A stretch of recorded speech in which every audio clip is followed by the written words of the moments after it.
नमस्कार। अभी आप देख रहे हैं द रियल मिथिला। स्कूल में प्रधानाध्यापक के सिर से जूं निकालते बच्चे का वीडियो हुआ वायरल। सहरसा शिक्षा विभाग अपने कारनामों को लेकर हमेशा चर्चा में बने रहे। एक ऐसा ही मामला खबर सहरसा के सामने आया है, जहां एक वीडियो बड़ा तेजी से वायरल हो रहा है। गुरुजी सहरसा के प्राथमिक विद्यालय मकदमपुर के प्रधानाध्यापक बताए जाते हैं, जिनका नाम मोहम्मद गफ्फार है। इनको सरकार स्कूल में बच्चे को पढ़ाने के लिए वेतन देती है, लेकिन यह मोबाइल से रील्स देखकर समय गुजार रही है।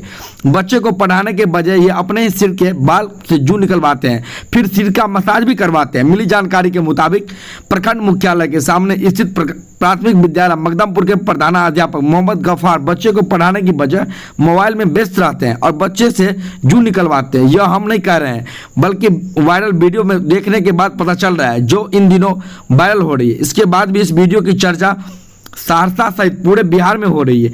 इस वीडियो को देखकर कहा जाता है कि बिहार की शिक्षा व्यवस्था भगवान भरोसे चल रही है, जहां शिक्षक बच्चों को शिक्षित करने के बजाय स्मार्टफोन में रील्स देखने में व्यस्त रहते हैं और स्कूली बच्चे से वो सिर से जूं निकलवाते हैं और उससे सिर का मसाज भी करवाते हैं। इन वायरल वीडियो को देखकर आप समझ सकते हैं कि बिहार की शिक्षा व्यवस्था की क्या स्थिति है और हर बार इस पर सवाल क्यों उठते हैं। हालांकि यह वायरल वीडियो की पुष्टि द रियल मिथिला नहीं कर रही है।